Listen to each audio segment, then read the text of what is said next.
Lo que vimos hasta ahora era toda esta introducción con este problema que era una curva de calibración, definimos la variable, le definimos los términos del modelo, aclaramos que todavía no hacíamos ningún supuesto de distribución, vimos el diagrama de dispersión, la recta, la mejor recta, vimos que era la que pasaba lo más cerca posible de todos los puntos, buscando el mínimo de esa función, esto ya lo vimos, los signos, los cuadrantes que le daban el signo a la pendiente, y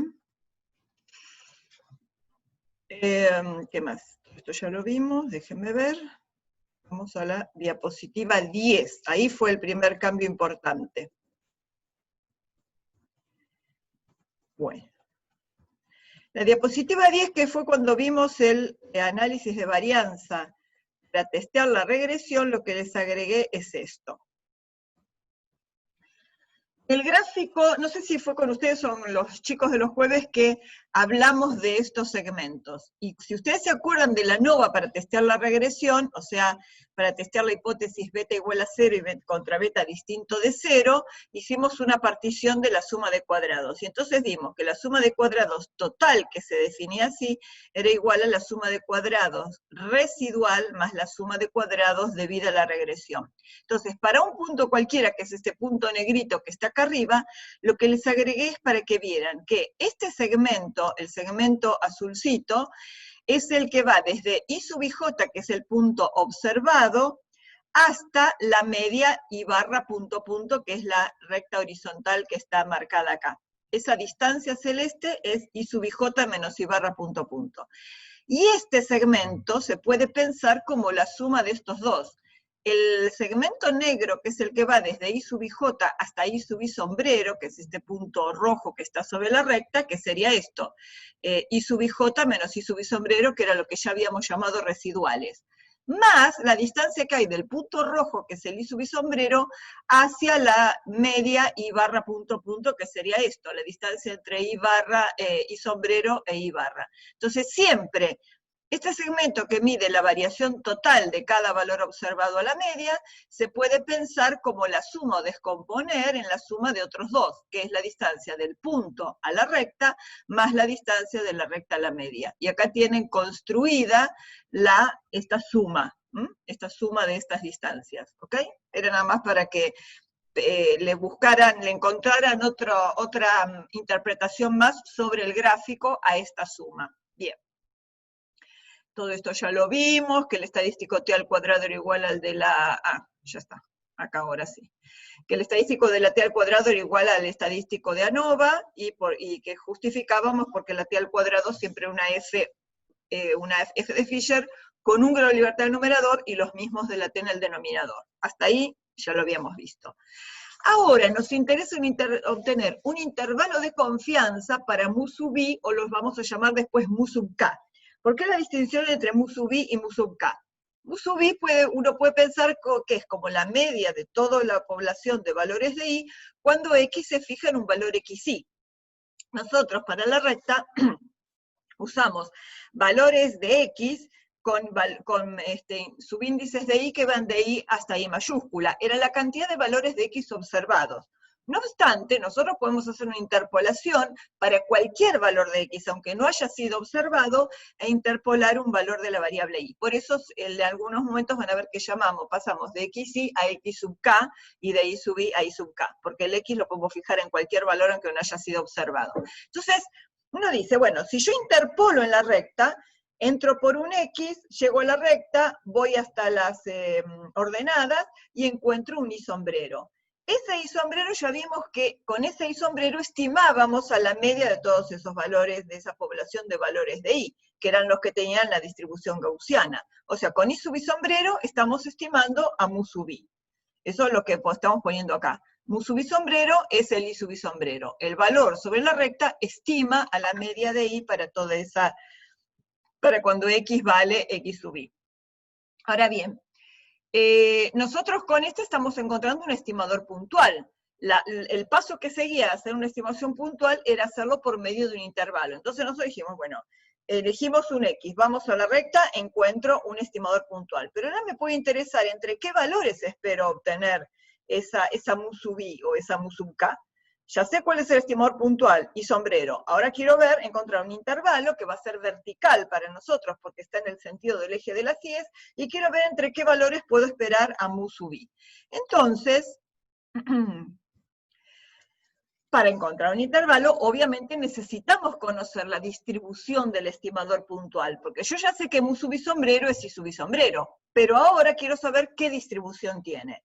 Entonces ahora, como el siguiente paso es saber qué distribución tiene, me voy a quién es i sub i sombrero. Es alfa sombrero más beta sombrero por xi, es el valor estimado mediante la recta de cuadrados mínimos. Y nosotros ya habíamos visto que la esperanza de i sombrero era la esperanza de esto, y esto era alfa más beta por xi, o sea, mu sub i. Pero ya sabemos quién es la esperanza, pero no sabemos quién es la varianza. Entonces fíjense, si yo pienso en calcular acá la varianza de i sombrero, me encuentro con dos términos que no son independientes, porque cuando yo calculé beta sombrero como sxy sobre xx, todo bien, pero cuando calculé alfa sombrero era i barra menos beta sombrero por x barra, o sea que en el cálculo de alfa sombrero interviene beta sombrero, quiere decir que estos dos, perdí el mouse, estos dos términos no son independientes. Entonces, necesitamos otra forma de expresar el i sombrero de tal forma que sea independientes. Y para eso, ustedes se acuerdan que alfa sombrero era i barra menos beta sombrero por x barra, y que cuando reemplazábamos alfa sombrero acá por su fórmula, llegábamos a que i sombrero también lo podíamos expresar como i barra más beta sombrero por x menos x barra. ¿Se acuerdan de esa diapositiva? Cuando reemplazamos la fórmula de cálculo, no les puse la llamada, bueno, búsquenla después. Cuando reemplazamos en la fórmula de cálculo alfa sombrero, llegamos a esta fórmula. De acá habíamos deducido que si x era x barra, y era y barra. Eso lo vimos en una diapositiva completa, toda esta información. Bueno, ahora, lo bueno de esta forma de escribir la ecuación es que y barra sí es independiente de este término, porque en el cálculo de y barra no interviene ni beta sombrero, ni interviene la distancia entre x y x barra. ¿Okay? Entonces ahora sí, este término es independiente de esto, y ahora acá sí le puedo aplicar la fórmula de la varianza. Entonces la varianza de i sombrero es la varianza de esta expresión. Como son independientes, es la suma de las varianzas. La varianza de i barra punto punto es la varianza de cualquier media, sigma cuadrado sobre n, la varianza de la media, que ya nos cansamos de demostrarlo en el capítulo de estimación por intervalos. O sea, esto sería sigma cuadrado sobre n. Y acá, ¿qué tenemos? Xy menos x barra, ahora en este momento es una constante para nosotros, porque las x las habíamos fijado, eran las concentraciones de amoxicilina, que ahora x barra también es constante, así que acá tenemos la varianza de una constante por una variable. ¿Se acuerdan cómo era la fórmula? La constante sale al cuadrado. Entonces, por esto tenemos sigma cuadrado sobre n. Por esto tenemos xy menos x barra cuadrado por la varianza de beta sombrero.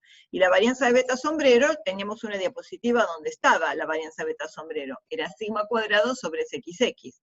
O sea, nos queda esto. Evidentemente acá tenemos un factor común que es sigma cuadrado de 1 sobre n más xy menos x barra cuadrado sobre el xx. O sea que esta es la varianza. Por lo tanto, la desviación estándar va a ser la raíz cuadrada. La desviación estándar es el error estándar de i sombrero, es la raíz cuadrada de todo esto. Y cuando querramos hacer, o sea, si nosotros ya sabemos que eso, minimizo esto, si alguien quiere chatear me avisan. Me perdí. Ya tenemos la esperanza, tenemos quién es el estimador puntual y tenemos la desviación estándar. Quiere decir que si uno quisiera construir un intervalo de confianza para mu sub i, ¿qué tendríamos? Estimador puntual y sub i sombrero, más menos un valor de tabla por este error estándar. ¿Cuál era la otra cuestión? Sigma cuadrado no lo conozco. ¿Por quién lo reemplazo? ¿Quién era sigma cuadrado sombrero en el modelo de regresión? ¿Se acuerdan? Era el cuadrado medio residual, ¿no? Bien, sé que me han escrito. Era el cuadrado medio residual, quiere decir que en el lugar de sigma cuadrado pongo el cuadrado medio residual. Y ahora la fórmula va a ser fácil, porque ahora para un xk cualquiera, haya sido o no haya sido observado, la fórmula va a ser estimador puntual más menos valor de tabla, fíjense con, les puse sí, n alfa sobre 2, n menos 2, ya es conocido este valor de tabla para nosotros. Es el mismo que usamos en el intervalo de confianza para beta y para alfa. T alfa sobre 2 con n menos 2 grado de libertad. ¿Por qué? porque en el lugar de sigma cuadrado usamos el cuadrado medio residual, que para calcularlo dividíamos por n-2, la suma de cuadrados residual. ¿Se acuerdan por qué era n-2? Porque era la cantidad de datos que teníamos en el diagrama de dispersión, menos la cantidad de parámetros que estimábamos, que eran 2, el alfa y el beta. ¿Ok? Entonces ya tenemos la fórmula para el intervalo de confianza para la esperanza de I dado un valor de X. Fíjense que nosotros podemos calcular varios. Para distintos X que fijemos, interpolamos y podemos calcular varios intervalos de confianza.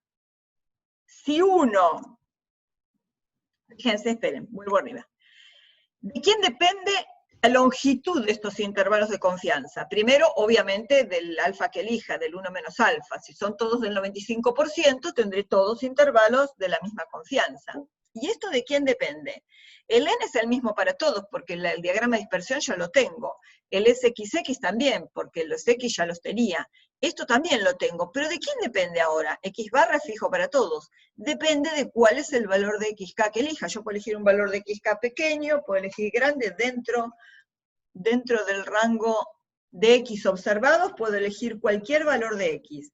Y evidentemente, la longitud va a depender de qué tan larga sea esta distancia entre el XK y el X barra. Está elevado al cuadrado, o sea que esto siempre va a ser positivo. O sea que van a ser grandes, tanto los que estén muy a la derecha de X barra, como los que estén muy a la izquierda de X barra. ¿Cuál va a ser el más corto de todos los intervalos? Aquel que se construya cuando el X se coincide con el X barra. Esto va a ser 0, y la longitud del intervalo va a ser el valor de tabla por la raíz del cuadrado medio residual sobre n. O sea que el intervalo más cortito va a ser aquel cuando yo fije XK en el valor de X barra. Y fíjense que piensen que tenemos la recta, tenemos varios intervalos de confianza, extremos superiores, extremos inferiores. Si son todos la misma confianza, todos los extremos superiores los puedo unir y todos los extremos inferiores los puedo unir. Y con eso, esta es la misma fórmula, lo que puedo construir es, bueno, perdóname, lo que puedo construir es lo que se llama la banda de confianza. Tendría que haber puesto esto primero, bueno. La banda de confianza, que es esta verde. ¿Ven que tenemos el más cortito para X barra? Acuérdense que el X barra valía 8. Este es el intervalo de confianza más corto. Se empiezan a alargar a medida que me alejo del X barra para un lado o para el otro. Las verdes son las que llaman bandas de confianza. Me van a decir, ¿hay puntos fuera de la banda de confianza? Está perfecto, porque el intervalo de confianza se hace más pequeño cuanto mayor sea el tamaño de muestra, y es el más cortito cuando X es igual a X barra. Pero yo espero que haya muchos valores lejos, porque quiere decir que estoy estimando la media con mucha precisión. ¿Ok? Entonces, esto verde es la banda de confianza. Ahora piensen, hay otra cuestión que es lo que llamamos intervalo de predicción para el valor no medido de I. Por ejemplo, ¿qué sería un intervalo de predicción? Yo con este intervalo, fíjense lo siguiente, esperen, vuelvo acá. El intervalo es confianza porque yo tengo una constante acá. Es un intervalo para un valor constante que es mu sub k. Mu sub k es un parámetro fijo, no lo conozco, por eso armo un intervalo, pero es fijo. O sea que por eso este es un intervalo de confianza. Y es un intervalo que me dice, dentro de este intervalo espero encontrar a mu sub k. O sea que esta banda es una banda para todos los mu sub k, sería una banda para la recta, porque en la recta poblacional están las mu sub k. Entonces yo lo que estoy haciendo con esa banda es una banda de confianza para ver dónde está la recta. La recta, o sea, los mu sub k sobre la recta, está dentro de esta banda con una confianza del 95%. ¿Está bien? Ahora pensemos, ahora no me interesa la media de los valores de I, ahora digo, supongamos que ya tengo construida esta recta de cuadrados mínimos, y ahora lo que digo es, ¿qué pasa si yo fijara el valor de la concentración en un determinado valor entre 4 y 12, ¿no? Que yo, 7, como un ejemplo que puse más adelante, lo fijo en 7. ¿Qué valor espero obtener de lectura? No importa ahora la media de todas las lecturas, quiero predecir qué valor de lectura podría esperar. ¿Qué me dirían? ¿Quién es mi predictor puntual? Fijo en 7 y ¿qué hago? ¿Dónde voy? Voy a la recta, a esta negra. ¿Y qué hago? ¿Cómo predigo qué valor de lectura puedo obtener? nada, cuando llegué a la recta me voy hasta acá y veo cuál es el predicho. O sea, predigo qué valor de lectura puedo obtener. Pero ahora digo, bueno, ahora quisiera saber qué valor de lectura puedo predecir, pero ahora, ¿entre qué valores puedo esperar ese valor de lectura? Entonces, fíjense que esta fórmula es muy parecida al del intervalo de confianza para el valor esperado, pero ahora es un intervalo de probabilidad de un valor predicho. Esto era confianza porque esto era una constante. Este intervalo es de probabilidad porque este valor es una variable aleatoria. Quiero predecir el valor no observado de la variable aleatoria y que le llamo I sub k, porque supuestamente fijo un x en x sub k, cualquiera. Los xy serían el 4, 6, 8, 10 y 12, y xk cualquiera que no sea uno de esos. Bueno, fijo un xk cualquiera. Entonces, fíjense qué pasó con este intervalo. Primera diferencia, es un intervalo de probabilidad y no de confianza, porque acá tengo algo. Acá, una vez que yo lo calculaba, esto ya eran las tres fijas. Pero cuando yo calculo este intervalo, esto va a estar fijado en función de lo que obtuve de la muestra, pero este va a ser una variable aleatoria, porque quiero predecir el valor no observado de una variable aleatoria y cuando x se fija en xk, ¿qué valor espero encontrar el de lectura? Bien. Y es más largo. ¿Por qué es más largo? Les voy a poner el textito, que eso no lo tenían en el PowerPoint anterior.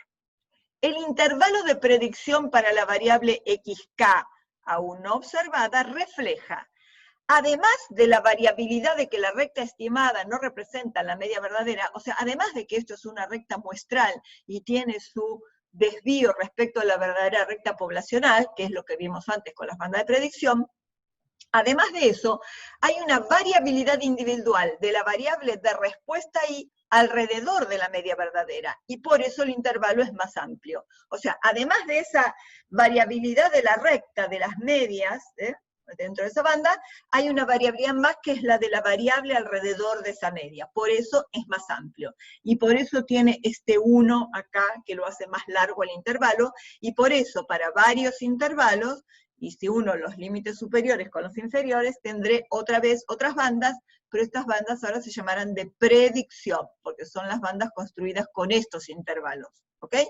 Ahora, fíjense que lo que estoy haciendo acá es predecir valores de la variable con una confianza 1 menos alfa. ¿Qué quiere decir en función de lo que sabemos? Dentro de mu más menos 2 veces sigma estaba aproximadamente el 100%, el 95% de los valores de la variable. Bueno, entonces se espera que dentro de las bandas de predicción se encuentre aproximadamente el 1 menos alfa por ciento de los puntos. O sea, acá el 95% de los puntos. Yo podría esperar, y no sería grave, que un 5% de los puntos estos me quedara por fuera de las bandas. Ahora, esperen un cachito, yo tenía 15 puntos acá. ¿Quién es el 5% de 15? 0,75. Por eso yo acá casi no tengo punto fuera de la banda, porque esta banda, como es del 95% de probabilidad, de predicción, yo esperaría que un punto quede fuera de la banda, ¿ok? 0,75.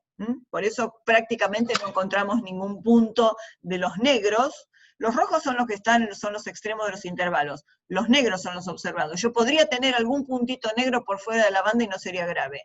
Si ya tuviera más, sería un problema. ¿Está bien?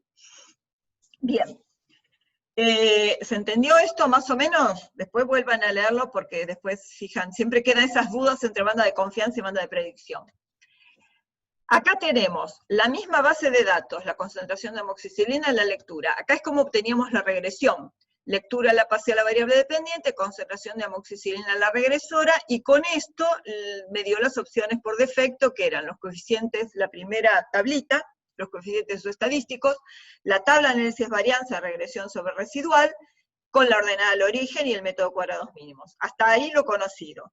Ahora, como ya sabemos que existen esas bandas de confianza y predicción, vamos a dirle, fíjense, acá. En la segunda solapa, acá era general, la segunda solapa dice diagnóstico. Por defecto, lo que trae el menú de regresión es estudiantizados versus predicho, el gráfico de los residuos y el ajuste. que es el dibujo de la recta.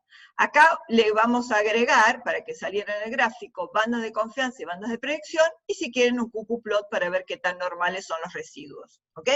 Pero lo que vimos en el dibujito eran estos dos agregados, banda de confianza y banda de predicción. Los colores y el ancho después se lo dan ustedes. La otra cosa para obtener todo esto es que acá le tenemos que ver, acá dice guardar. En el guardar le vamos a hacer guardar los residuos estudiantizados, los predichos y los intervalos de confianza y de predicción. Fíjense una cosa, esperen. Bueno, después les comento el rectangulito de abajo. Con el estudiantizado me genera esta columna, residuo estudiantizado de lectura. Con los predichos me genera esta predicho, acuérdense que era tomar la ecuación de la recta, meter el X y obtener el predicho. Acuérdense que estos tres, que eran para la media de 8, obteníamos la media de Y, que era 12,07. O sea, acá tienen los predichos, obviamente que cuando el X es el mismo, el predicho es el mismo. Después, cuando le cliquemos acá intervalo de confianza, me va a dar los extremos del intervalo de confianza. ¿Qué quiere decir?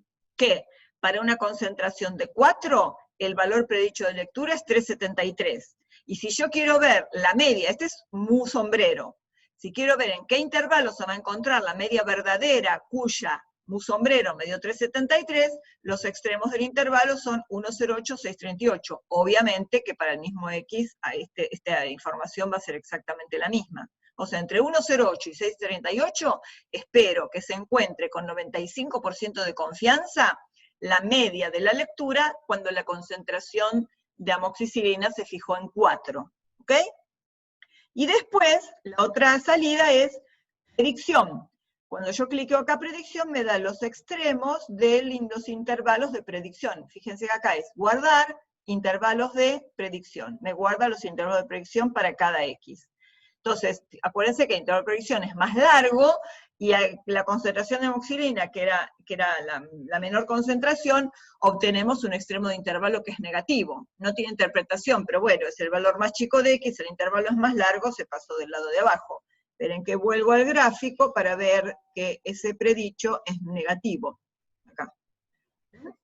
Ese valor negativo es el predicho para 4, que da menos 4 y algo, creo que daba, ¿ok? Bien. Predichos. O sea que en este intervalo espero encontrar el valor de lectura predicho como 3,73 y el intervalo de predicción entre estos valores más amplios que los de confianza. Y miren esto interesante, observar que yo acá ¿qué hice? Le agregué, pueden hacerlo la primera vez si ya saben, o pueden correrlo una segunda vez, le agregué un valor de concentración de amoxicilina de 7. Digo, bueno, entonces me pregunto, cuando la concentración se fija en 7, ¿qué valor de lectura podré esperar y qué intervalos de confianza y predicción? Fíjense que acá, obviamente, lo que no está es el valor de I, porque es justamente lo que quiero predecir. Si ustedes acá le hubieran puesto cualquier número, hubiera entrado en la ecuación de la recta. Acá no entró porque no tienen un I para estimar la ecuación de la recta. Tienen un punto incompleto donde solo tienen la abscisa, el valor de X. Por eso no van a tener ni la lectura, ni van a tener un residuo, porque el residuo se calcula en función del observado, entonces no hay residuo que calcular.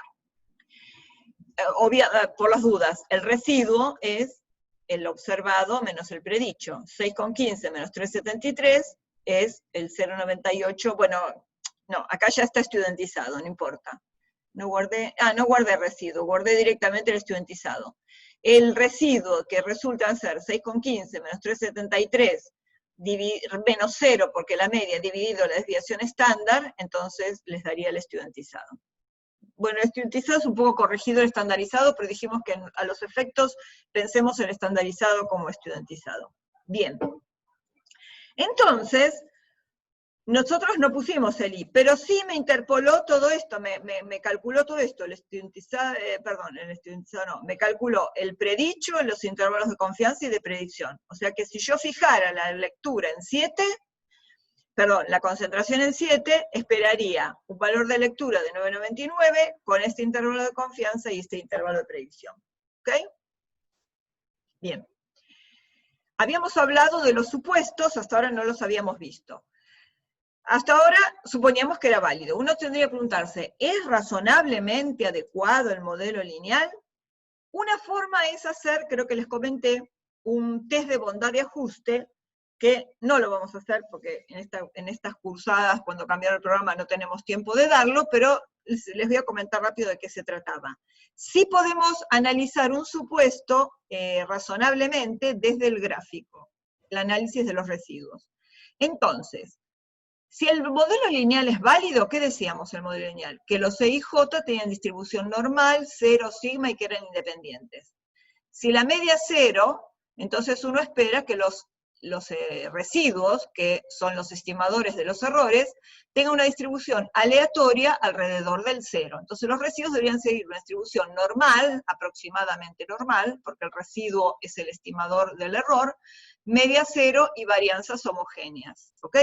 Entonces, ¿en quién vamos a probar la normalidad en los residuos? Parece que les hice no importa, les hice el QQ-plot, me parece que no les hice el Shapiro-Wilks, se puede hacer un Shapiro-Wilks tranquilamente. En el gráfico de los residuos, estos deben estar distribuidos sin tendencia, al azar alrededor del 0. Y uno debería desear que se encuentren entre menos 3 y 3 desviaciones estándar, los residuos estudiantizados, ¿ok? Porque ya están estandarizados. Yo entre menos 3 y 3 esperábamos el 99,7% de las observaciones, o sea que debería esperar que no haya ninguno más allá de 3, sobre todo con pocos datos. En el gráfico de probabilidad normal, los puntos deben estar aproximadamente sobre una recta. Entonces acá tienen, así les puse el Shapiro-Wilks. Acá tienen un QQ-plot de los residuos estudiantizados, ¿ok? Una vez que salvaron el residuo estudiantizado, como lo tiene en la diapositiva anterior, van a gráficos. Bueno, ahí estaba pedido directamente. Si no está pedido el gráfico, lo pueden construir ustedes como un QQ-plot de los residuos estandarizados. Y acá lo tienen. Acá los cuantiles observados del residuo estudiantizado, ¿ven? Residuo estudiantizado de la lectura, en función de los cuantiles de una normal. Ven que la media esta es prácticamente 0. Tiene 0 hasta el tercer decimal. Y esta es la desviación estándar de los residuos. Bien. Este gráfico es razonablemente normal, va y viene por la recta igual a X, y cuando le piden la P de Shapiro-Wilks da 0,13, o sea que hubiera sido mejor más grande, pero bueno, con 0,13 podríamos razonablemente suponer que sí una distribución normal. Y ahora vamos a mirar otra cosa interesante, que es esta. Es el diagrama de dispersión de los residuos estudiantizados en función de los predichos. ¿Ok? Entonces, ¿qué esperamos? Dijimos que esperábamos que estuvieran distribuidos sin tendencia, sin ninguna estructura alrededor del 0. ¿Ven? Tienen por encima y por abajo, por encima y por abajo. La distribución es al azar.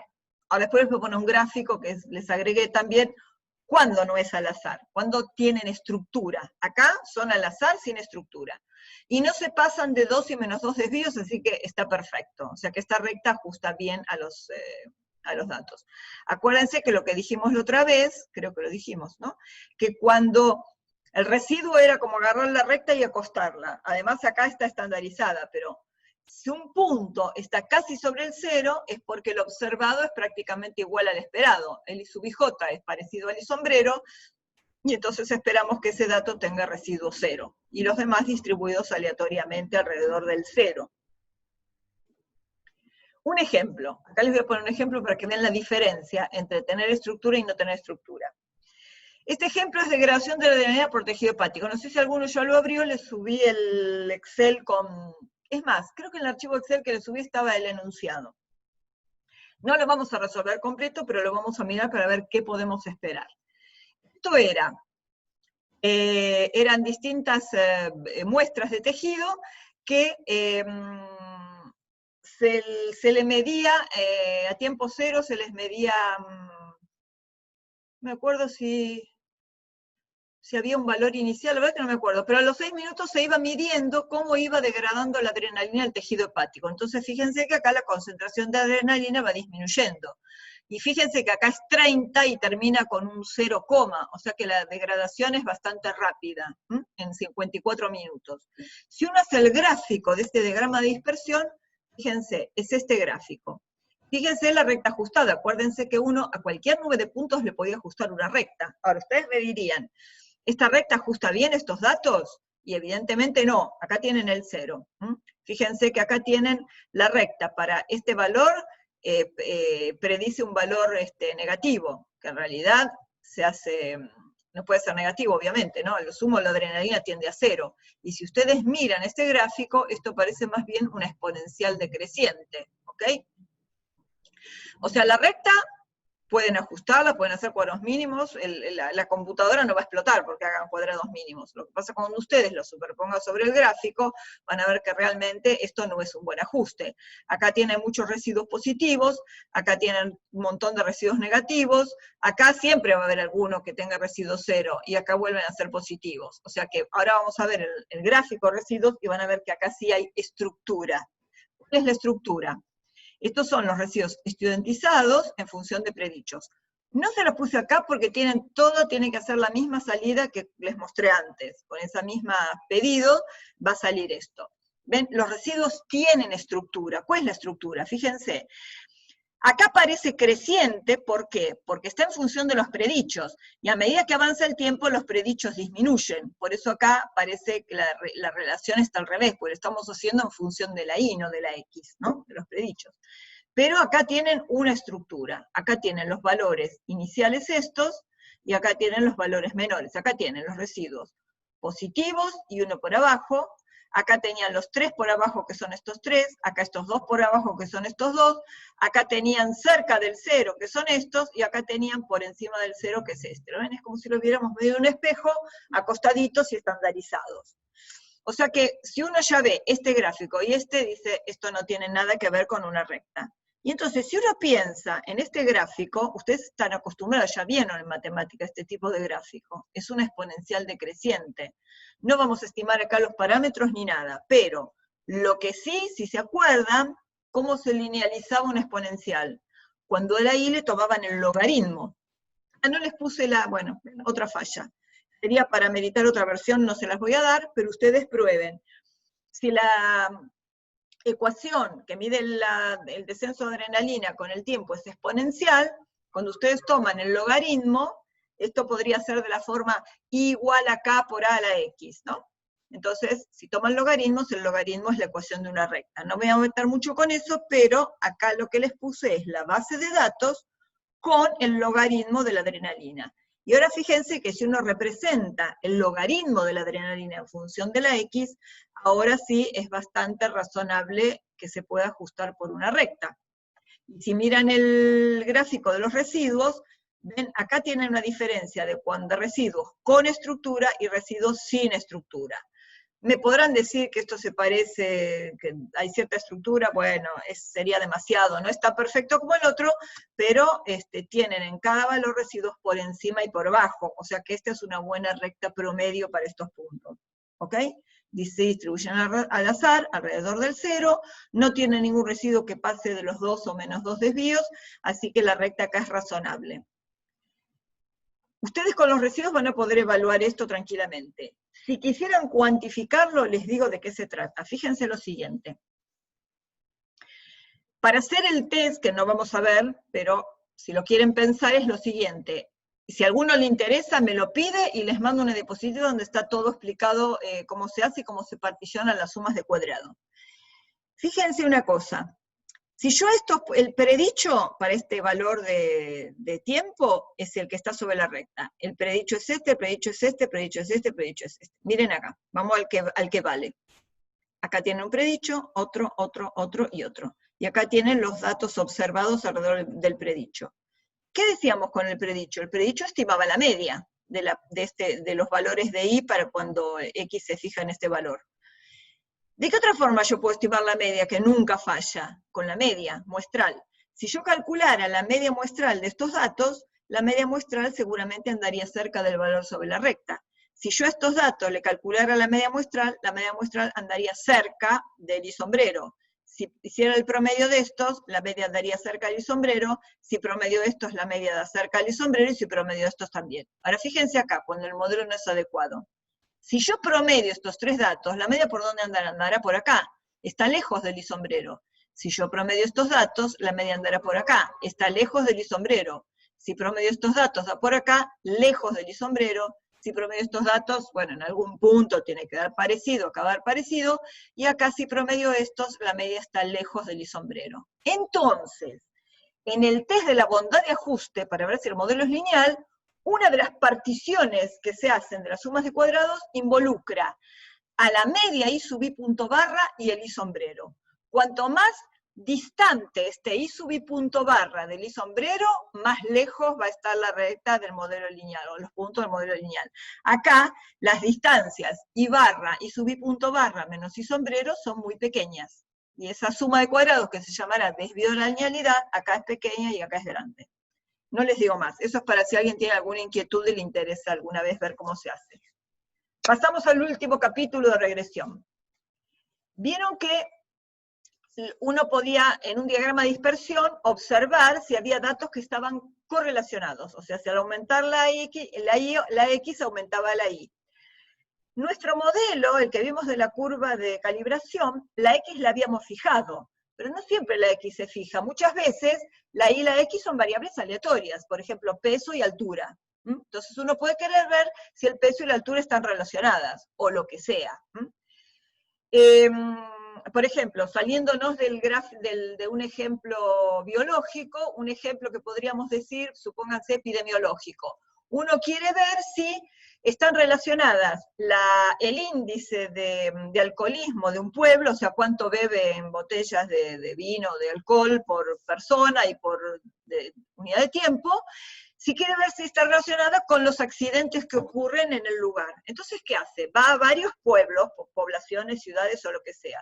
En cada población consulta el registro de alcoholismo, de cantidad de botellas vendidas, va a la Cámara de Comercio a ver cuánto alcohol se vendió.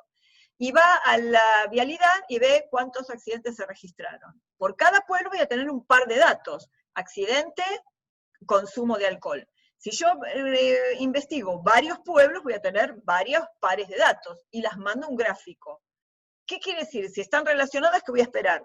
Que cuanto más alcohol se haya consumido, haya más accidentes de tránsito, ¿ok? Si están relacionadas. Si no están relacionadas, uno puede esperar, no una tendencia, que los puntos anden por cualquier lado. Bueno, eso se llaman estudios ecológicos. Sirven para originar hipótesis, ¿ok? Porque yo no sé si el mismo individuo que tomó 3 botellas de alcohol fue el mismo que tuvo el accidente. O sea, no tengo el dato individual, tengo un dato ecológico. Pero eso se evalúa mediante esto, coeficientes de correlación. Nosotros vimos el modelo 1, donde la X estaba fija y la controlaba el investigador. Pero nosotros, para correlación, ese no tiene mucho sentido, porque justamente ideamos un experimento para que estén relacionadas. Nuestro modelo 2 es cuando las dos son aleatorias, y se miden sobre la misma unidad experimental. Entonces nosotros queremos preguntarnos, ¿qué tan lineal puede ser la relación entre X e Y? ¿Están asociadas? ¿No están asociadas? Si están asociadas, ¿qué tan lineal? Bueno, el coeficiente de correlación, ρ, esta es la letra griega ρ, es un valor que cuantifica la relación lineal que hay entre dos variables X e Y que siguen distribución normal bivariada. O sea, uno lo que espera es que las dos tengan distribución normal, o aproximadamente. Este coeficiente se define así. En el numerador va la covarianza entre X e Y. No lo vamos a usar, por eso ahora vamos a la fórmula calculada. En el denominador, la raíz cuadrada de la varianza de X por la varianza de Y. Pero nosotros, como esto no lo conocemos, porque no tenemos la distribución, vamos a estimar este ρ sombrero mediante un coeficiente que llamaremos R, que es el coeficiente de correlación lineal. ¿Les puse Pearson en algún lado? Bueno, se llama de Pearson. Este coeficiente de correlación lineal, ¿qué es? SXY, que es el estimador de nuestra muestra de lo que sería la covarianza. El SXY ya lo conocen, es el numerador de beta sombrero. Y en el denominador, la raíz cuadrada del SXX por el SIY. Todo esto ya lo conocen. Así que con esto se puede calcular el coeficiente de correlación R de Pearson. Este coeficiente va entre -1 y 1. Acuérdense, ¿quién le da el signo? ¿Quién le va a dar el signo a este coeficiente?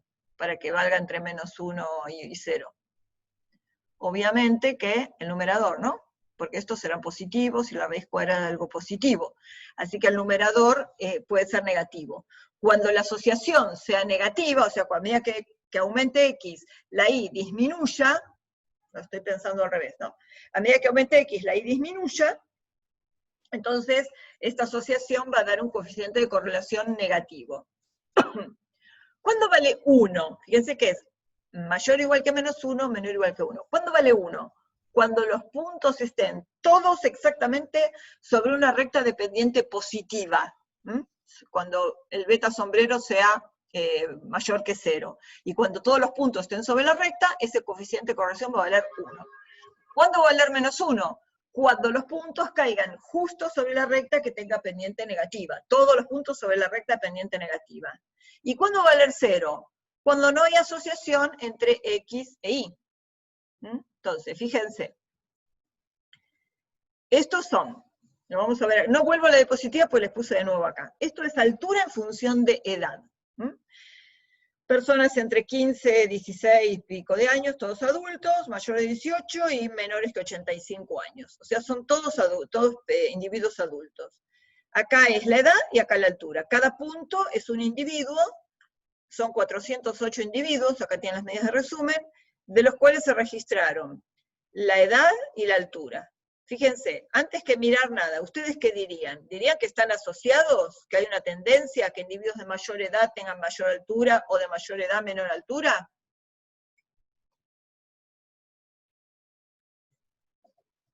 Bueno, evidentemente no, ¿no? No sé si usamos chicos más chiquitos. A ver, Daniel. No, justo iba a decir que no. Pero... Perfecto. Bien.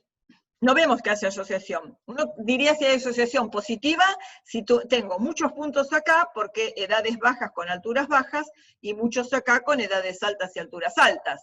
Asociación negativa si estuviera por acá, edades bajas con alturas altas, edades altas con alturas bajas. Acuérdense los signos, donde vimos los signos en la diapositiva, que eran los signos del SXY, ¿se acuerdan? Bueno, acá vale lo mismo, el mismo criterio. Todos los puntos que estén, de nuevo, esperen, me salteé esto, salteé las líneas. Las líneas son la media de la edad, 38,54, y la media de la altura, 1,75. Entonces acá acuérdense que el gráfico de las primeras diapositivas que hicimos nos trasladaba hacia un nuevo eje de coordenadas cartesianas, x barra y barra. Y acá teníamos un primer cuadrante, un segundo, un tercero y un cuarto. Los puntos que estaban entre primer y tercer cuadrante daban términos positivos acá. Los puntos que estaban en segundo y cuarto cuadrante dan términos negativos acá. Cuanto mayor fuera el balance de puntos acá y acá versus acá y acá, este SXY va a ser positivo o negativo, según quien tenga más puntos. Bueno, ¿qué les parece acá? Acá más o menos tenemos, no diría que igual, pero tenemos más o menos balanceados los puntos que estén en los cuadrantes que dan negativos y los puntos que están en los cuadrantes que dan positivos. O sea que nosotros esperaríamos que este numerador estuviera rondando el 0. ¿Cuánto da? 0,016. Es el coeficiente de correlación de Pearson. 0,016. Es el coeficiente de correlación lineal. Entonces, fíjense, p-valor. ¿Qué se les ocurre que debe ser este p-valor? Este p-valor evalúa. Es el p-valor para contrastar la hipótesis. H0, ρ igual a 0. El coeficiente 0. H1, ρ distinto de 0. ¿Ok? No ahondo mucho porque no lo vemos este test, pero sepan que se puede evaluar. Fíjense que acá tienen un p-valor de 0,72. Ven acá, me faltaría haberles puesto la hipótesis. Ρ igual a 0 contra ρ distinto de 0. Con este p-valor grande no puedo rechazar la hipótesis de que el coeficiente valga 0. O sea, tengo un coeficiente muy chiquitito, porque están los puntos balanceados entre los 4 cuadrantes. No me meto más en el test porque no lo vamos a ver.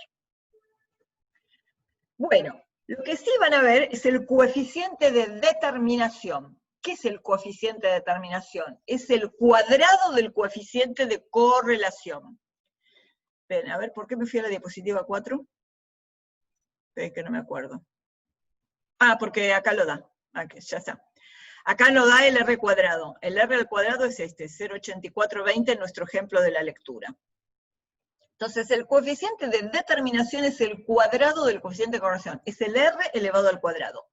Por supuesto que toma valores entre 0 y 1, porque todos los que correspondan a un R menor que 0, cuando le eleven al cuadrado, van a ser positivos. Quiere decir que el R cuadrado va a valer entre 0 y 1. Entonces, toma valores entre 0 y 1.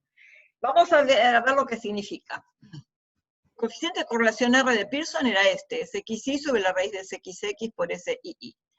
Si esto lo elevo al cuadrado, esto al cuadrado es esto al cuadrado, la potencia es distributiva respecto del cociente, entonces voy a tener xy cuadrado, y acá como todo esto es positivo, la raíz cuadrada de esto al cuadrado es lo que está dentro de la raíz, SXX por SII.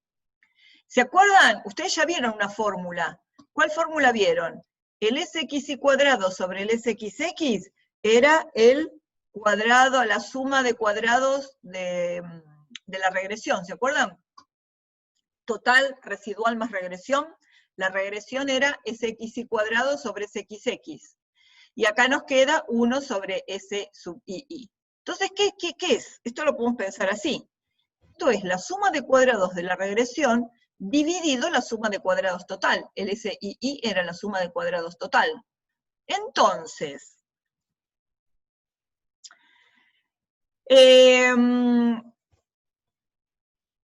ahora después, nada, estaba pensando en volver al gráfico, así se los muestro de nuevo. El R cuadrado, en definitiva, entonces es la variación debida a la linealidad, porque la suma de cuadrados de regresión me evaluaba la linealidad, era la distancia entre los y sombrero y, o sea, la regresión, ¿no? La distancia entre los y sombrero y la media, o sea, cuánto se separaban los predichos de la media. Cuanto más grande era esto, más grande era la pendiente. Cuanto más chica era la pendiente. Entonces tenemos en el numerador la variación debida a la linealidad, o sea, la regresión.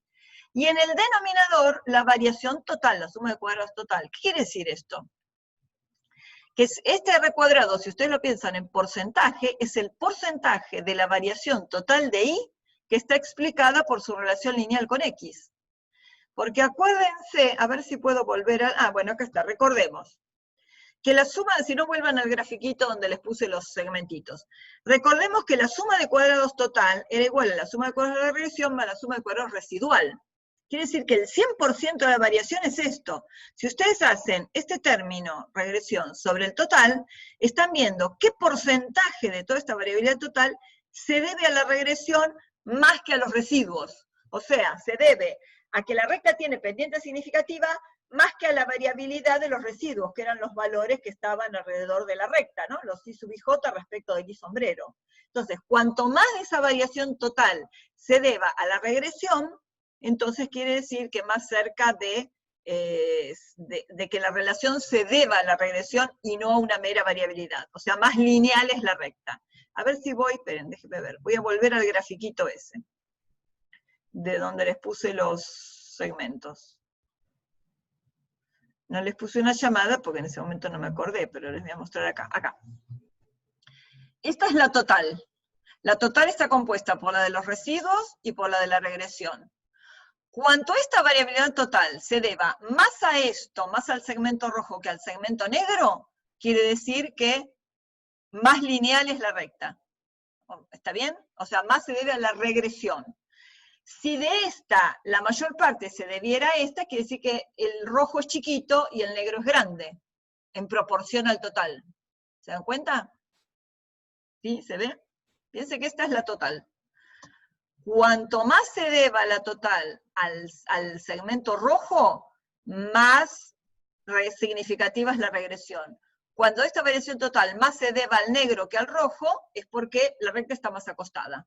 ¿Ok? Bien, vuelvo rápido al final. Siempre encuentro, al dar la clase siempre me encuentro alguna cosa que me faltó, pero bueno. Bueno, esto ya lo pasamos. Acá está. El coeficiente de determinación y su explicación. Por eso es cuando uno dice, bueno, el R cuadrado es qué porcentaje de la variabilidad se debe a la regresión. Y acá lo tienen, en la salida, acá está, el R cuadrado. 0,8420. Si ustedes hacen la raíz cuadrada de esto, es el coeficiente R de Pearson. El R cuadrado es esto. ¿Qué quiere decir esto? Que para esta recta, el 84% de la variabilidad total, o sea, la distancia que hay desde los, déjenme ver, de cada punto a la media de los IES, hay un 84% de eso que se debe a la regresión y no a los residuos. ¿Ok? 84%. Bien. Ahora vamos a lo que un alumno me preguntó, no me acuerdo si era de acá o de creo que de la comisión de los jueves. Nadie me preguntó. Entonces el R cuadrado me dice si la recta es lineal. O sea, cuanto más grande, 84%, 90%, más lineal es. No siempre. Un valor de R cuadrado alto no asegura que el modelo ajuste bien a los datos. Y un tipo muy lúcido que llamó Anscombe ideó 4 series de puntos, por eso se llama el cuarteto de Anscombe, donde vamos a ver este ejemplo. Entonces, fueron desarrollados por Anscombe en 1973, con 4 series de datos a los que se les ajusta un modelo lineal. Recordar que a cualquier nube de puntos se les puede ajustar la ecuación de una recta, o el método de cuadrados mínimos. ¿Qué dan? Ahora vamos a ver, las mismas ecuaciones, idénticos valores altos de R cuadrado ajustado, iguales residuales, y sin embargo, lo que viene ahora. Para googlear, los encontré en internet, lo gracioso es que cuando ponía cuartetos de Anscombe me parecían cuartetos de cámara, pero finalmente en toda esa información de cuartetos de cámara encontré el Anscombe estadístico y no músico. No sé si no era el mismo, pero bueno. Bueno, acá tenemos un ejemplo. X e Y la llamamos. Acá tenemos valores de X, valores de Y, y esta es una relación lineal. Si ustedes se fijan, le pueden ajustar esos puntos bastante razonablemente una recta, no perfecta, pero bastante razonable, y tiene esta ecuación. 3 más 0,5 por X. La ordenada al origen es 3, si prolongan esto va a llegar al 3, y la pendiente es 0,5. Esta es la recta de regresión ajustada. Si uno mira las estadísticas, el R es 0,81, el R cuadrado es 0,66, quiere decir que el 66% de la variabilidad total está explicada por la regresión. No es tan grande porque tenemos residuos grandes alrededor de la recta, no son todos muy chiquititos, ¿no? Si fueran muy chiquititos, este R cuadrado sería más grande. Un 66% está explicado por la recta, pero razonablemente está bastante bien. Por supuesto que si un número menor que 1 le elevamos al cuadrado, da más chico todavía, ¿no? Bien. Y el R cuadrado ajustado, 0,62. ¿Por qué se calcula un R cuadrado ajustado? Tiene que ver, nosotros no lo vamos a ver mucho, pero tiene que ver, más que nada se usa cuando uno hace regresión múltiple. Si uno tiene demasiada variabilidad acá, intervalos de predicción muy grandes, mucha variación de los datos, muchas veces puede querer decir que a lo mejor la Y no depende solo de la X, porque hay mucha variabilidad, sino que a lo mejor uno tendría que explicarla también por otra variable. Por ejemplo, vuelvo al ejemplo donde vimos varias veces, el de peso al nacer en función de la edad de la madre, que ya siempre volvemos a ese mismo ejemplo. Si uno hace peso al nacer en función de la edad de la madre, seguramente va a encontrar una gran variabilidad en los datos. ¿Por qué? Intervalos de predicción muy grandes, muy largos. ¿Por qué es eso? Porque es muy difícil que el peso al nacer de un niño pueda ser explicado nada más que por la edad de la madre. Seguramente puede estar explicado por un montón de otras cosas más. Por ejemplo, por la edad de la madre, pero además por, no sé, el peso que tenía la madre cuando quedó embarazada, si la madre tiene historial de periodos no regulares, un montón de cosas más que pueda tener la madre. Si es hipertensa o no hipertensa, o sea que eso puede, más de una variable puede predecir el peso al nacer, y entonces ya pasamos de la regresión simple a la regresión múltiple. Seguramente si uno pone más variables que expliquen ese valor de la variable Y, los datos van a tener menos dispersión, porque explica mejor. Entonces el R cuadrado va a ser más grande. Ahora, el R cuadrado en general también puede aumentar solo porque aumentamos cantidad de variables, ¿no? Entonces va a aumentar solo porque tenemos variables. Entonces, para independizarnos de la cantidad de parámetros que estamos estimando, se calcula ese R cuadrado ajustado como a la cantidad de parámetros. Por eso también se usa mucho el R cuadrado ajustado. Bueno, el error típico es el error, la raíz cuadrada del cuadrado medio residual, ¿no? Es el S, digamos, de nuestro modelo. Y tenemos 11 observaciones. Bien.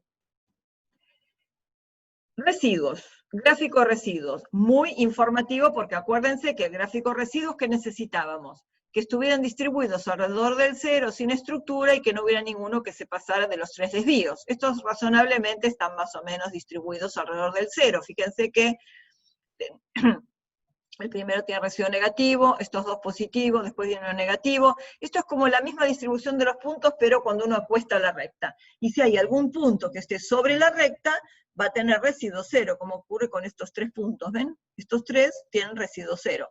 Bueno, es un gráfico de residuos bastante razonable.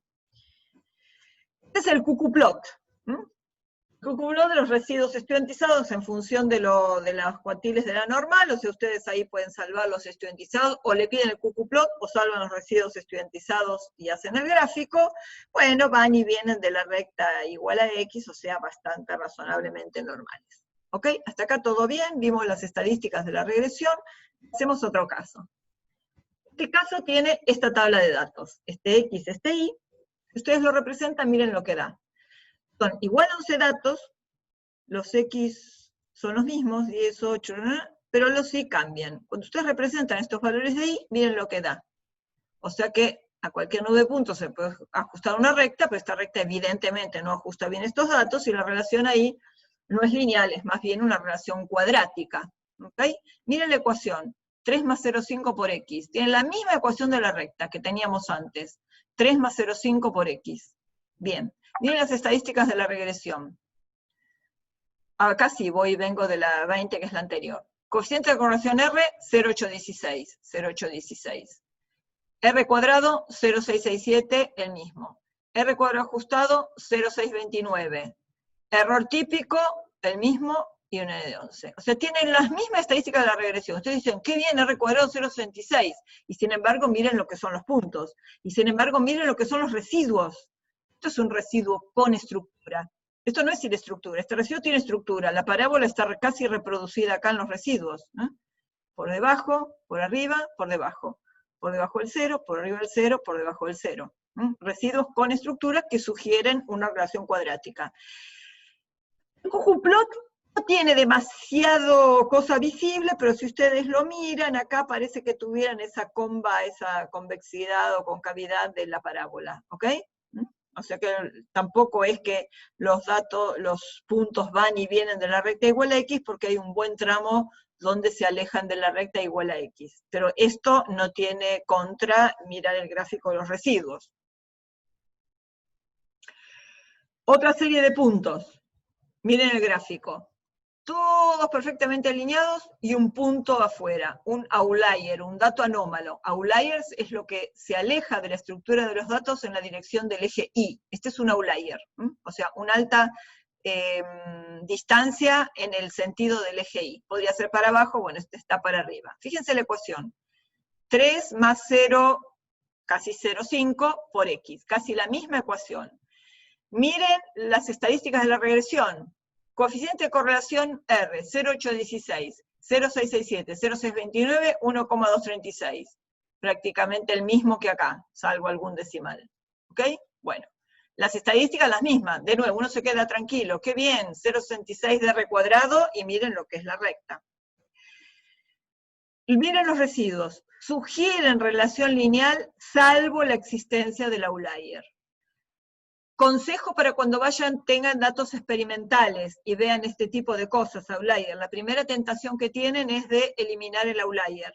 Ningún outlier se elimina sin haber hecho antes un estudio. Lo primero que tienen que hacer es decir, uy, ¿qué pasó con este punto? Bueno, con este punto va a haber pasado mucho. Lo primero que hacen, van a la base de datos, identifican cuál es, y vuelven a quien pasó la planilla de los datos y a ver quién era este paciente, o qué tenía este paciente, o... Un outlier hasta puede llegar a ser informativo, no solo obstaculizar un análisis, sino a veces hasta enriquecerlo. Y el cucuplot, sí, evidentemente es muy feo, es todo esto y el outlier ahí. Bien, entonces... Una consulta. Dime. El gráfico de residuos estudiantizados, si no tuviera ese punto outlier, ¿podríamos decir que tiene una forma, por así decirlo, como que no es al azar? Porque, Lo que digamos, pasa sigue que, como una recta. está bien, buenísima pregunta. Este punto es este. Uno lo que podría hacer es ir a la base de datos, hacerle doble clic acá donde está el 3 y inactivarlo por un momento y ver qué pasa. Lo que probablemente pase es que sean lineales, pero que no sea esta la ecuación de la recta, obviamente, ¿no? Porque la ecuación de la recta, como minimiza los residuos, era el mínimos cuadrados, este influyó mucho en la ecuación de esta recta, ¿no? Para minimizar. Y seguramente esta recta va a tener otra ecuación. Si el punto estuvo mal tomado, mal tipeado, vos tranquilamente vas a la base de datos y lo podés eliminar mirando bien el historial de ese punto, y seguramente te va a dar bien. Estos no eran datos experimentales, sino datos inventados para llamar la atención sobre el R cuadrado y sobre las estadísticas de la regresión nada más. Pero si uno tiene un dato así y alguna razón biológica sugiere que se puede eliminar, entonces se elimina o se corrige o se hace lo que se tenga que hacer con ese dato. ¿Está bien? Pero no eliminarlo solo porque es un outlier. Y después sí, si uno decidió que el dato tenía algún problema, volver a ajustar la recta sin ese dato, porque obviamente la ecuación va a cambiar. No, sí, pero lo que yo preguntaba es que, por ejemplo, digamos que ese dato en realidad no existía, pero después en el gráfico de residuos estudiantizados yo veo todos los puntos que tienen una cierta estructura lineal. Ah, sí, ¿Eso lo está bien, contamos como está estructura o bien. no? Lo que pasa es que después, cuando vos saques ese dato y lo ajustes de nuevo, seguramente los residuos se van a distribuir de otra manera. Van a cambiar los predichos y la estructura va a ser al azar. Acá vos tenés algunos por encima, otros por debajo, pero seguramente la estructura va a ser al azar cuando saques ese punto y encuentres la nueva ecuación. Prueben después. Prueben después, yo les subí la base de datos con el cuarteto de Ascombe, pásenlo al Infostat y los que tengan inquietud y ganas de jugar un rato, háganlo. Prueben qué pasa con ese punto, sin ese punto. Total, el Infostat ya lo saben usar. Pues usen la base de datos y vean un poco qué pasa con eso. ¿Está? Bien. Y otra base de datos, bueno, acá ya llama la atención lo siguiente, estos 8 que están ahí muy repetidos, y miren cuál es la ecuación, en la nube de puntos. Tienen todos los datos y un punto extremo. Entonces, esto es una cosa lo más extraña, difícilmente pueden obtener esto, porque esto ya directamente no es una función, para un mismo valor de x tiene montones de valores de y, pero fíjense cómo da la estadística descriptiva, lo mismo, coeficiente de correlación 0,81, el R cuadrado 0,66, el R cuadrado ajustado 0,63 casi, el error típico lo mismo, 11 observaciones, lo mismo. O sea que, de nuevo, se dejan engolosinar por esto, y acá cuando van a hacer el diagrama de dispersión, evidentemente no tiene nada que ver. Y fíjense la ecuación, 3 más 0,5 por X. O sea que el R cuadrado, desmitifíquenlo, no se guíen solamente por un R cuadrado, siempre las estadísticas descriptivas tienen que ir acompañadas de un diagrama de dispersión, para ver qué es lo que esperan obtener. ¿Qué pasa con el resto? Miren, residuos estudiantizados, tienen todos así alrededor de este punto, y acá este punto. Miren qué es lo interesante, este punto tiene residuo 0, está justo sobre el 0. Bueno, claro, no hay mucho para decir de estos residuos, sin embargo, ese punto se lo llama punto palanca. Los puntos que están lejos del pelotón de datos en el sentido del eje X se lo llama punto palanca. Los que están lejos de los datos en el eje Y se llaman outliers. Los que están lejos de los datos en el eje X se lo llaman palanca. ¿Qué es lo peligroso de las palancas? Que las palancas, ¿alguien está hablando o no? Lo peligroso de las palancas es que se llevan puesta la recta y cambian mucho la relación. Entonces, este punto ven que tiene residuo 0. Si ustedes van a ver a la base de datos y salvaron los residuos, dicen, qué bien, tiene residuo 0. Pero ¿qué pasó con ese? Se trajo tanto la recta hacia sí en afán de disminuir los errores, que influyó absolutamente en la ecuación de la recta. Digo, en la ecuación de la recta, que evidentemente no ajusta nada a estos puntos, pero tiene todas las mismas estadísticas, y evidentemente este punto es totalmente erróneo, ¿ok? Entonces, para que vean que a pesar de todo, el cucuplot, ve que el cucuplot, uno dice, bien, si lo mira, dice, qué bien, puntos por arriba, puntos por abajo, claro, porque son todos estos residuos que están por arriba y por abajo, pero en la normal se van acumulando casi a la misma velocidad que la normal, pero también llama atención este punto, que es el punto muy extremo, que tenía residuo cero y que está justo sobre la recta igual a X. O sea que el cucuplot también tiene sus prevenciones. Lo que no engaña nunca es la curva ajustada y el gráfico de los residuos estudiantizados. Eso no miente. Eso siempre sirve como información. Obviamente estos son casos muy extremos. Bueno, el PowerPoint se terminó acá. No se los voy a volver a subir, pero voy a estar tentada a agregarle las hipótesis. A lo mejor se los subo por última vez. Y acá está. Este es el gráfico que ya habíamos visto, la concentración de amoxicilina en la lectura en función de la concentración de amoxicilina. ¿Cómo obtenemos todo lo que dijimos? Regresión lineal, ya habíamos visto esto la primera vez. Lectura en la variable dependiente, concentración en las variables regresoras. Esto lo dejamos por defecto, coeficientes estadísticos, tabla de la ANOVA, dejarle el ordenador al origen, método de cuadrados mínimos, y acá, en diagnóstico, que guarde residuos, que no se los puse guardados, estudiantizados, predichos y intervalos de confianza y de predicción. Todo esto va a ir a la base de datos. Ah, esperen, cancelo. ¿Cómo hacen si quieren interpolar? Acá, ponen una línea nueva. Acá tenían el 7 que apareció en la tabla. Esta última se la puedo borrar. Ahora sí, estadísticas, regresión lineal, lectura, concentración, esto como está, y en diagnóstico, residuos, estudiantizados, predichos, intervalos de confianza y de predicción. Y acá, por defecto vienen estos, el ajuste y los estudiantes, el gráfico de los residuos. Acá le pueden poner bandas de confianza, bandas de predicción y cucuplot. Esto no se los muestro, pues estos son para outliers y para palancas. Y acá tienen toda la salida. Bueno, acá tienen el gráfico del ajuste con las bandas de confianza y las bandas de predicción. Les saco el título, puedo agrandar esto, les puedo agrandar los puntitos. Si quieren ver algún punto que esté identificado, ven acá es donde les cambié los colores, por ejemplo. Estos, los que están, ¿por qué están en amarillo? Esperen. ¿Por qué están en amarillo? Porque los puntos que lo originaron, ¿ven? Los amarillos son los de las bandas de confianza, y los grisecitos son los de las bandas de predicción. Si ustedes quieren cambiarle el color a las bandas de confianza que les había puesto, no me acuerdo qué era. Ah, esperen, no, el color de la curva acá. Con conectores, color, qué sé yo, azul. Y los de predicción, conectores, color rojo. Entonces, ¿ahora qué hacen? Hacen así. A todos los conectores pintan todo y botón derecho, conectores, espesor, le aumentan el espesor. Entonces les agrandan las curvas. Si quieren agrandar los puntos, se paran acá y en el tamaño les agrandan los puntitos. Bueno, eso después cada uno juega con el gráfico. Acá tienen el cucuplot.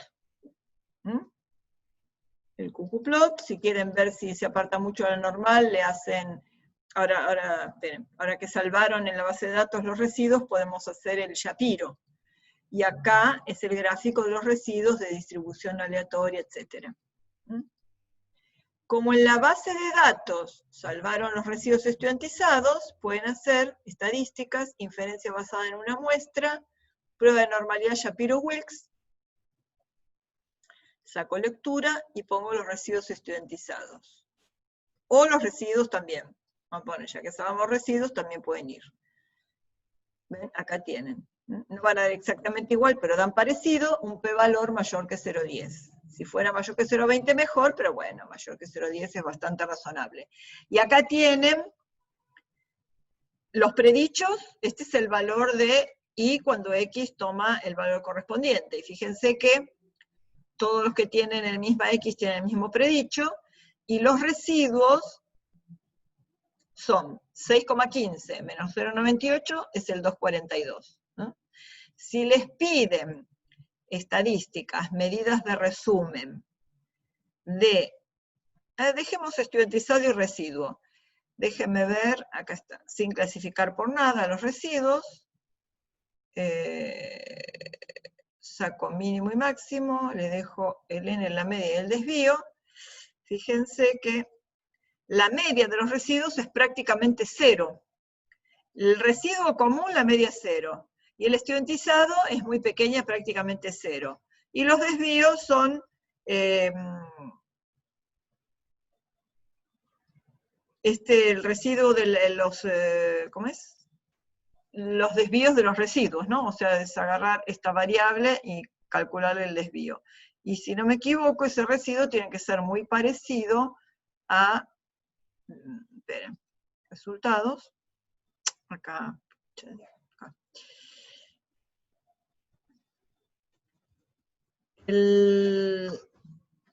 La suma de cuadrados, el cuadrado medio residual es 7,52699. Déjenme, les voy a hacer, vamos a hacer en el Excel, ya que está. Acá tienen el archivito que les subí de Anscombe, y déjenme hacer lo siguiente, vamos a probar. Vamos a sacar igual la raíz del cuadrado medio residual, 7,52699. 2,7435, etcétera. Bueno, más o menos, ¿no? Es parecido a esto.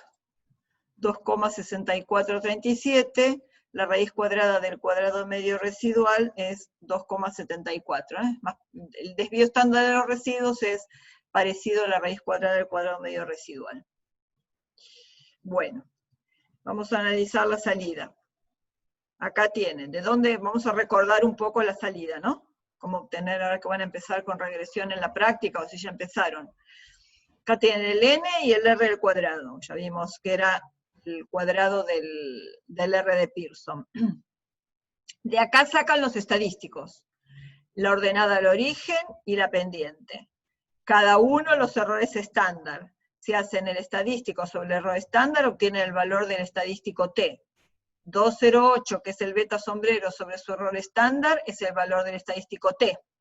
Intervalo de confianza que no contiene el 0, regresión significativa. Estadístico t grande con un p-valor muy pequeño, regresión significativa. El estadístico t elevado al cuadrado es el estadístico de la f. Este valor de p va a ser siempre exactamente el mismo que este valor de p. Acá no se nota porque son menores que un 10 milésimo, pero si acá hubiera sido 0,0015, acá hubiera sido 0,0015. Este y este son exactamente iguales.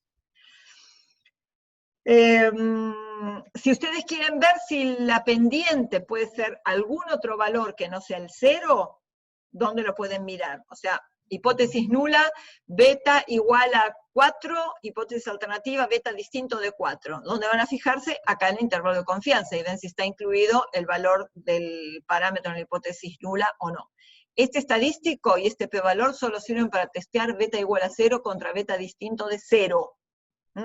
Acá lo mismo, beta igual a 0 contra beta distinto de 0. Si quisieran ver qué p-valor, tendrían que hacer una corrección del estadístico o calcularlo. Bien, y después, déjenme ver, ventanas, gráficos. Bueno, vimos los residuos, vimos el QQplot, vimos la recta ajustada con las bandas de confianza y de predicción. Y creo que nada más. ¿Algo más se les ocurre? Bueno, nada, los del cuarteto de Anscombe prueben ustedes después. Ah, a ver, outlier, vamos a ver lo que me preguntaron. Este era, ¿no? El que me preguntaste.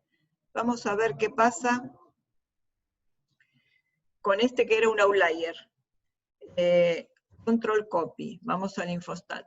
Archivo, nueva tabla. Pegar con nombre de columna. Gráficos. El diagrama de dispersión de esto, de la Y en función de la X, era este, ¿no? Teníamos todos los puntos y un outlier. Más que gráfico vamos a ir a regresión lineal, así ya tenemos los residuos y todo. La y en función de la x.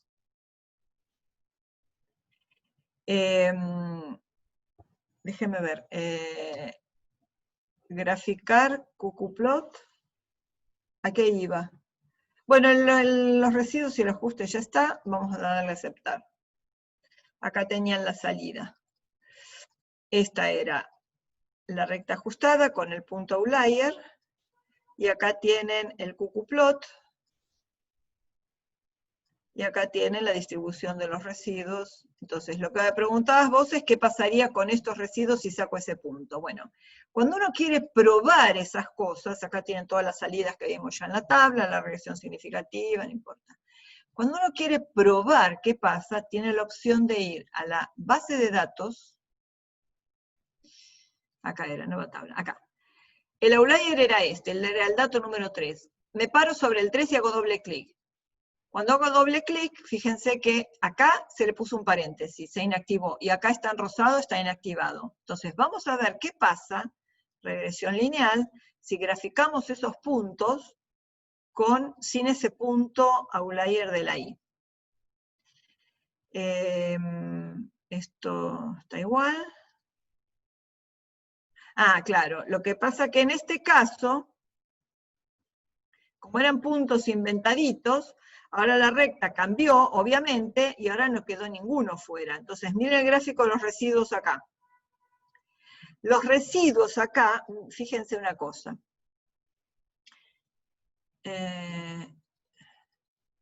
Están distribuidos aleatoriamente alrededor del 0, muy cerquita unos de otros, porque son estos, ¿ven? Acá tenemos, algunos tienen residuo, miren, muy pocos. Este solo tiene residuo 0, este último. La distancia es tan pequeña que hay unos por arriba y otros por abajo, pero con una distancia tan pequeña que acá nos quedan algunos por arriba y otros por abajo. Eso algo comentamos, que la distribución de los residuos iba a ser aleatoria. Miremos una cosa, déjenme ver. Le voy a repetir de nuevo y voy a salvar los residuos. Regresión lineal. Nunca se me ocurrió inactivar ese dato, pero bueno. Diagnóstico. Vamos a ver el residuo y el estudiantizado. Y el predicho. Esto quedaba. Está bien, la recta es perfecta. Este está inactivado ahora. Entonces, claro. Ven, esperen, voy a aumentarle los decimales a esto. Los residuos son muy pequeños. Estos también. Lo que pasa es que en la escala aparece, vamos a hacer el gráfico del residuo. Voy a limpiar acá. El residuo en función del predicho. Déjenme, voy a agrandar estos puntos. Que son muy pequeños.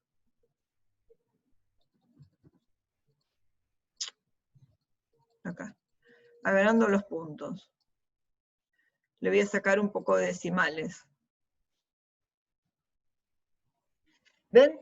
La distribución parece muy simple, sin embargo siempre se distribuye alrededor del 0. Pongo 0, enter, y ahí está el 0. A ver si le aumento un poco a ver si tengo alguno más cerca. Bueno, no importa, es el 0.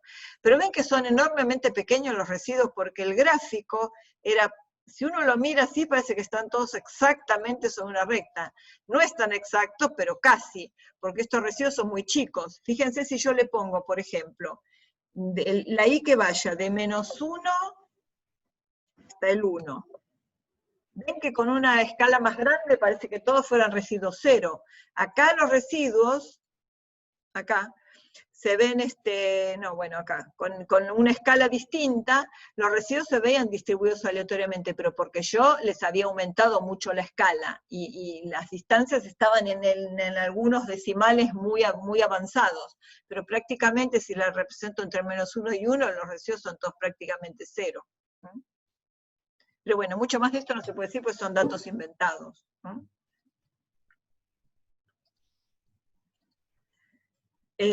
¿Algo más? ¿Dudas que tengan? Con esto terminamos regresión, lo que ustedes pueden ver. Si a alguno les interesa, esperen. Les voy a mostrar, esperen, una cosa más. No les voy a poner todo lo del bondad de ajuste, pero voy a ir de nuevo a la tabla de amoxicilina. Tengo la de adrenalina, pero bueno, acá está. Esta misma. Cuando ustedes tienen valores de X con réplicas, más de una para cada valor de X, pueden hacer este análisis. Si alguno lo necesita, les digo cómo se hace. Regresión lineal. Es solo tildar una cosa más. Limpio acá. Lectura en función de la concentración de amoxicilina. Acá tienen una cosa que se llama error puro.